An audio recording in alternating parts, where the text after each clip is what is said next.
That plant in the nursery right now, the one with the gorgeous photo on the tag, the impressive catalog description, the reasonable price that makes you think, yes, this is exactly what my garden needs.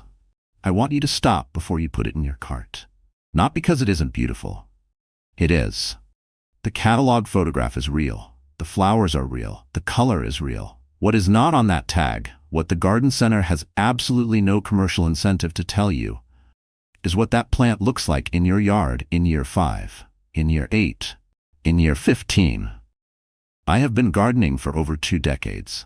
I have made expensive mistakes, time-consuming mistakes, and mistakes that are still, right now, today, spreading through my yard, despite everything I have done to stop them. And I am going to save you from 10 of the worst ones. Not the plants you have already heard about on every other regret list. Not the same 9 plants recycled in every warning video on this platform. 10 different plants. All of them sitting on nursery tables across America right now. All of them looking beautiful. All of them with documented problems that trial gardens, university extension services, and frustrated gardeners have been reporting for years, while the catalog keeps photographing them in their first season. And for every plant I tell you to avoid, I am giving you the specific alternative that gives you the same look, the same function, the same garden roll, without the 10-year apology. Stay with me through number 1, because number 1 is the plant I genuinely loved the most before I understood what it would do to my yard. And that story is going to save you years of regret. Let's go. Before we start, drop in the comments, what is the perennial you regret planting most? The one that seemed perfect at the nursery and became a problem you are still dealing with today. Tell me the plant and your state, because I want to build future warning videos directly from your real experiences. Drop it below. Before the plants, the context that explains why this keeps happening to American gardeners. Here is the economic reality of how plants get to your local nursery. The garden center business model is built on first season performance. Plants are bought, displayed, and sold based on how they look in their first year. The year when the catalog photograph was taken, the year when the tag promises are accurate, the year when the plant is performing at the specific window designed to move inventory. What happens in year 3, 5, or 10 is not a garden center problem. By year 3, you have already bought the plant, planted it, and either loved it or started dealing with whatever problem the tag never mentioned. The nursery's economic relationship with that plant ended the day you drove out of the parking lot. The Mount Cuba Center in Delaware, one of the most rigorous independent plant trial gardens in North America, has published multi-year evaluations of hundreds of perennial varieties, tracking not just first-year performance but survival, vigor, and behavior over 5, 8, and 10-year periods. Their reports consistently document a significant gap between plants that sell well in nurseries and plants that perform well over time. The Chicago Botanic Garden runs similar multi-year trials. So does the University of Minnesota Extension. The Royal Horticultural Society in the UK publishes Award of Garden Merit evaluations that track long-term performance. The trial garden data exists. It is publicly available. It is almost never communicated at the point of sale. That gap between what the trial garden documents and what the catalog shows you is where every plant on today's list lives. Let me show you 10 of them. Quick question. Have you ever read a university extension warning about a plant after you already planted it? That moment of, I wish I had known this before? Tell me in the comments what you found out too late. I think the answers are going to be both fascinating and genuinely useful for everyone watching. Starting with number 1. Cypress spurge, Euphorbia cyparissias. And I am starting here because this plant is sold with some of the most appealing descriptors in the nursery trade. Drought-tolerant, deer-resistant, attractive blue-green foliage, long blooming. And virtually none of those tags mention what it does underground. Cypress spurge spreads by both rhizome and seed simultaneously. The rhizomes travel laterally through soil at a rate that garden extension services across the Northeast document as among the most aggressive of any ornamental perennial. The seeds disperse readily into surrounding lawn and beds. The Pennsylvania Department of Conservation lists Euphorbia cyparissias as invasive in natural areas. New Jersey, Connecticut, and multiple Midwestern states have similar advisories. It has naturalized along roadsides and disturbed areas across much of the eastern United States, because once established, essentially nothing stops it. Here is the removal reality. Cutting it back stimulates new growth from the rhizome network. The milky sap that the plant exudes when cut is a skin and eye irritant. Contact causes dermatitis in many people and serious eye damage if it contacts mucous membranes. Removal requires gloves, eye protection, and complete excavation of a root system that breaks apart on contact, each fragment capable of regenerating. The alternative that gives you everything you want without the consequences. Euphorbia polychroma. Cushion spurge, native to southeastern Europe, forms a neat, contained mound. Does not spread. Same cheerful spring color, same drought tolerance, same deer resistance. Zero invasive behavior. USDA zones 4 through 8. Number 2, purple loosestrife, Lythrum salicaria, and this plant represents the most visually dramatic gap between nursery appeal and environmental consequence of anything on today's list. The flowers are genuinely extraordinary, tall, dense spikes of vivid magenta purple blooming July through September, creating a color display that photographs beautifully and attracts immediate attention in any garden setting. And it is federally listed as a noxious weed in the United States, prohibited from sale in multiple states, the subject of multi-million-dollar government eradication programs. A single mature purple loosestrife plant produces up to 2.7 million seeds per year. Those seeds disperse via water, wind, and wildlife into wetlands, stream banks, and moist areas, where the plant forms dense monocultures that eliminate native vegetation with documented completeness. The U.S. Fish and Wildlife Service estimates purple loosestrife has invaded over 5 million acres of North American wetlands, reducing habitat for waterfowl, native amphibians, and dozens of species that depend on the native plant communities it displaces. It is still sold in some states under names like garden loosestrife or incorrectly labeled as sterile varieties. Varieties that research has documented as producing viable seed despite the sterility claims. The alternative, Liatris spicata, blazing star, same vertical purple flower form, same late summer bloom period, native to North America, supports over 100 native bee species, stays completely contained, available at virtually every garden center. USDA zones 3 through 9. Number 3, Agopodium podagraria, bishop's weed, gout weed, and this is the plant that generates more desperate removal questions in gardening forums than virtually anything else. Because once you have it, the horticultural consensus is essentially that you cannot get rid of it. The variegated form, green and white foliage, is genuinely attractive. It covers ground quickly, tolerates deep shade, handles dry soil, and requires zero maintenance. The catalog descriptions are not inaccurate. What they do not mention, Agopodium spreads by a brittle, interconnected rhizome network that breaks apart during every removal attempt, each fragment regenerating a new plant. Published removal guidance from multiple university extension services describes it as requiring complete soil replacement in affected areas, not just removal of the plants, removal and replacement of the actual soil they grew in.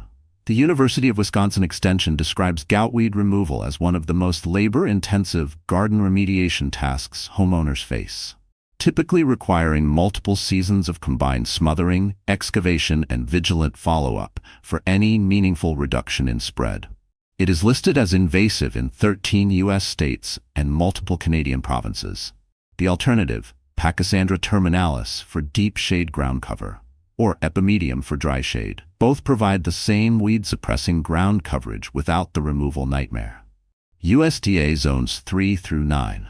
3 plants in, and I have already shown you a skin-irritating spreader, a federally listed noxious weed still sold in some states, and the plant that university extensions say requires soil replacement to remove. This is the level of research this channel brings every single week. If you are not subscribed yet, do it right now. Free. 2 seconds.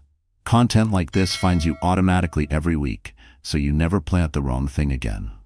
Number 4. Japanese knotweed, Rhinutria japonica. And I am including this because it is still occasionally sold at markets and plant swaps under the name Japanese bamboo, and anyone who plants it without understanding what it does is making one of the most consequential gardening mistakes possible. Japanese knotweed produces rhizomes that extend 10 feet deep and 65 feet laterally from the parent plant. They exert sufficient pressure to crack concrete foundations, penetrate asphalt, and grow through the gaps in brick walls. It is classified as invasive in 42 U.S. states. It is listed under the UK's Wildlife and Countryside Act as a controlled plant, meaning knowingly allowing it to spread carries legal liability. Property sales in the UK now require disclosure of Japanese knotweed presence because mortgage lenders treat it as a structural risk. A 2018 study published in the journal Weed Research documented that complete eradication of an established Japanese knotweed stand requires a minimum of 3 to 5 years of intensive treatment, and that incomplete treatment can stimulate more aggressive regrowth. Professional removal costs in the United States range from $5,000 to $50,000 per property, depending on the extent of establishment. If someone offers you this plant at a swap, decline politely. If you see it sold anywhere, do not buy it, regardless of what name it is sold under. The alternative for ornamental cane-like structure, Fargesia rufa, clumping bamboo, beautiful, contained, never invasive. USDA zones 5 through 9. Number 5. Falopia baldschuanica, Russian vine, also called mile-a-minute vine, and the common name is not an exaggeration. Russian vine grows up to 15 feet per season, one of the fastest growth rates of any perennial climber documented in temperate horticulture. It is sold as a rapid fence and wall cover, which it genuinely provides. A single plant covers large fence sections in one season. What the tag does not mention: Russian vine does not know where your fence ends. It continues into neighboring trees, over structures, across roof lines, and into areas you never intended it to reach. Once a stem contacts a surface, any surface, it anchors and continues growing. The Royal Horticultural Society specifically advises against planting Russian vine in residential settings, citing its extremely vigorous growth as unmanageable for most home gardeners without continuous, aggressive maintenance. The RHS describes removal of established plants as requiring professional intervention in most cases. It is listed as invasive or of concern in multiple European countries, and increasingly flagged by North American naturalist organizations as it escapes residential plantings into adjacent natural areas. The alternative for rapid fence coverage, Lonicera sempervirens magnifica, native trumpet honeysuckle, covers fences quickly, stays manageable, feeds hummingbirds, never becomes a structural problem. USDA zones 4 through 9. Number 6. Pedicites hybridus, butterbur. And this is the plant that sells purely on the drama of its foliage, because the leaves are genuinely extraordinary. Round, deeply veined, reaching up to 3 feet across. They create an immediate tropical presence that is unlike anything else available in temperate gardening. The catalog calls it architectural. Bold, a statement plant. What the catalog does not mention: pedicite spreads by deep, thick rhizomes that travel several feet in all directions per season. In moist soil, which is exactly the condition the plant prefers and performs best in, the spread is rapid and essentially permanent. The Minnesota Extension Service describes Pedicites hybridus as one of the most challenging spreading perennials to manage in moist garden situations, noting that rhizomes broken during removal attempts regenerate completely, and that chemical control is complicated by the proximity of water features that pedicites typically inhabits. It is listed as invasive in parts of the Pacific Northwest, where it has naturalized along stream banks and moist forest edges, displacing native riparian vegetation. An additional concern: pedicites contains pyrrolizidine alkaloids, compounds associated with liver toxicity in published research. While external contact with the plant is generally safe, products made from it for internal use carry documented health risks that led the German Commission to restrict its medicinal use. The alternative for dramatic large-leaved architectural presence, Rodgersia esculifolia, same bold tropical statement, contains spread, no invasive behavior. Equally striking. USDA zones 4 through 8.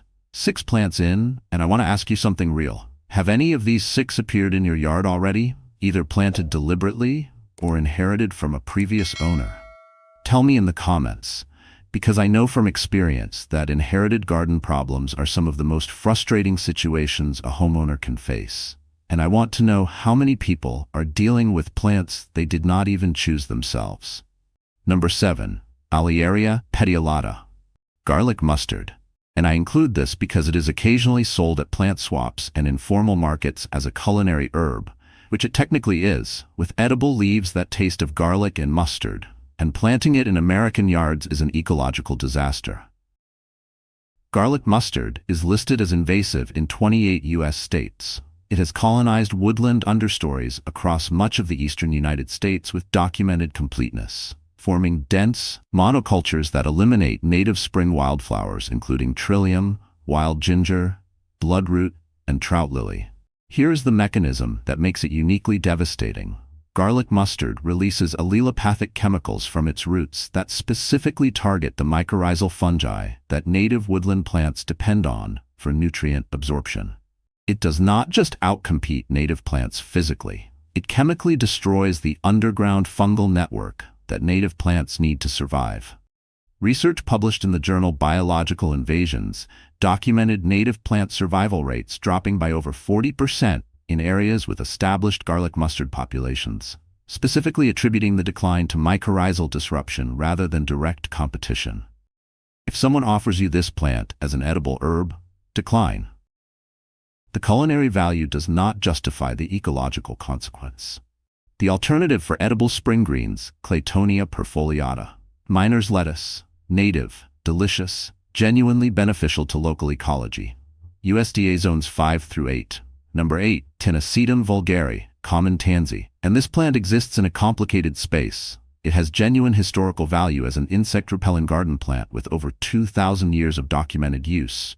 But in American residential settings, it causes consistent, predictable problems that most catalog descriptions completely omit. Tansy spreads by both aggressive rhizome expansion and prolific self-seeding simultaneously. In open sunny conditions, which is where it performs best, established plants form expanding colonies that crowd out neighboring ornamentals and spread beyond intended planting boundaries consistently. It is listed as a noxious weed in multiple western U.S. states including Colorado, Montana, and Wyoming, where it has naturalized aggressively along roadsides, disturbed areas, and pasture edges.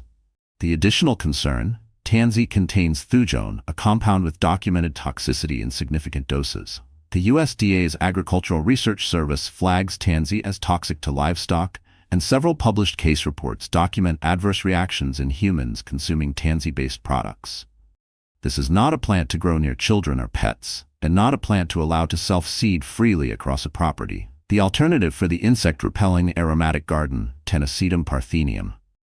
Feverfew, same aromatic family, genuinely insect-deterring, self-seeds modestly rather than aggressively.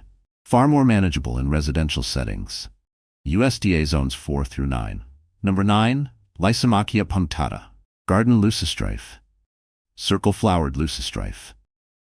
And this is the plant that consistently surprises gardeners who buy it, because the spread potential is genuinely not apparent from any first-season observation.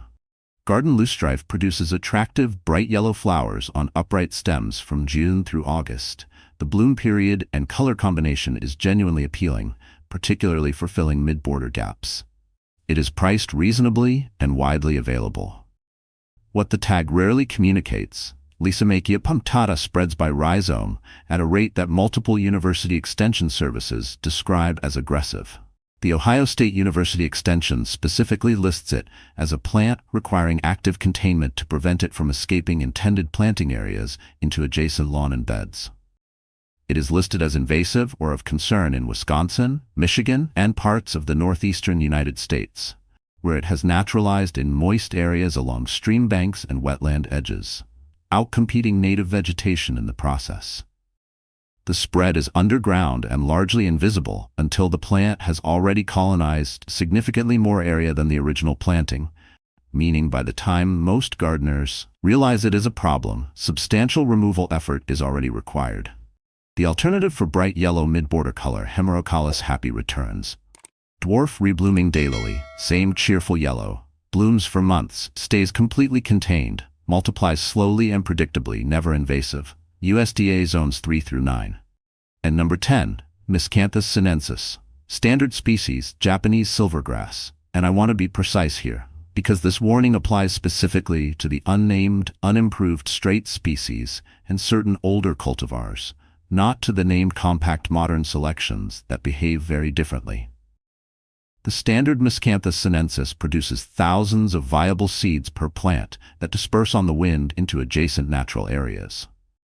Research from the University of Tennessee documented Miscanthus sinensis naturalizing aggressively in disturbed areas, meadows, and woodland edges across the southeastern United States, outcompeting native grasses and reducing habitat quality for native wildlife. It is listed as invasive or of concern in Tennessee, Kentucky, Maryland, Virginia, and Pennsylvania, with ongoing monitoring in additional southeastern states as spread continues.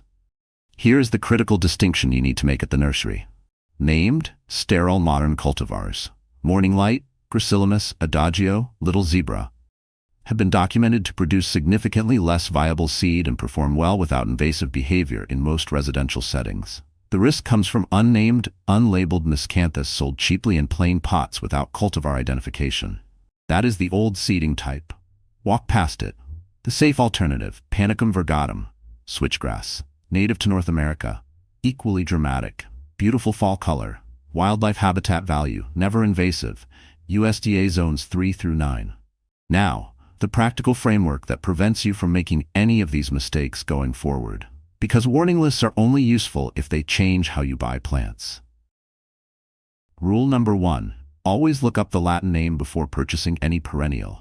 Common names are unreliable and frequently used interchangeably between safe and problematic species. The Latin name is specific and searchable. Type it into the USDA plants database, plants.usda.gov. A free federal resource that flags invasive status by state, takes 30 seconds. Prevents years of regret. Rule number 2. Search the plant name plus your state name plus invasive or extension before buying. University Extension Services publish plant-specific guidance for their states. A 60-second search before purchase gives you the information the catalog tag omitted.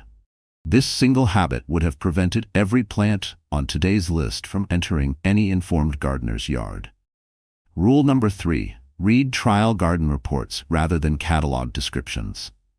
The Mount Cuba Center, the Chicago Botanic Garden, the Minnesota Landscape Arboretum, and the Royal Horticultural Society all publish free, publicly available trial garden reports that track plant performance over multiple years, including spread behavior, survival rates, and maintenance requirements. These institutions have no financial interest in selling you plants. Their reports tell you what the catalog photographs cannot. Rule number 4. Ask your nursery one specific question. Has this plant been flagged as invasive in this state? A reputable nursery will answer honestly. An honest answer tells you everything you need to know about whether that nursery's recommendations are worth trusting. Rule number 5. For every aggressive-looking plant, ask yourself, what happens if this goes beyond the bed? If the answer is, I don't know, find out before you plant it. If the answer is nothing good, find the alternative I gave you for every plant on today's list and plant that instead. That 5-rule framework: Latin name search, extension search, trial garden reports, nursery question, consequence assessment, is the practical system that permanently changes how you buy plants. Your competitors' videos gave you warning lists. This channel gives you the framework to never need a warning list again. If that level of practical value is what you want every week, subscribe. Hit like, and share this with one gardener you know who is about to make one of these 10 mistakes right now. 3 questions, and I genuinely want real answers because they directly shape what I make next. Question 1. Which of these 10 plants surprised you the most? The one you had no idea was a problem, or the one you have already planted and are now worried about? Tell me in the comments. Question 2. Have you inherited a garden with one of these plants already established? Because I know from my own experience and from every comment section I have ever read that inherited garden problems are some of the most emotionally complicated situations a homeowner faces. You did not choose it, you cannot easily remove it, and you feel responsible for it. If that is your situation, tell me. I am planning a dedicated video on inherited invasive perennials, and your experience belongs in it. Question 3. And this is the one I really want you to think about. What is the most appealing plant you have seen at a nursery recently that you have not yet researched? Drop the name in the comments, because I will tell you right now, in the comments for free, whether it belongs on a future warning list or whether it is genuinely worth planting. Here is what I want you to carry out of this video. The plants that end up on regret lists are almost never bad plants in absolute terms. They are plants that were sold without context.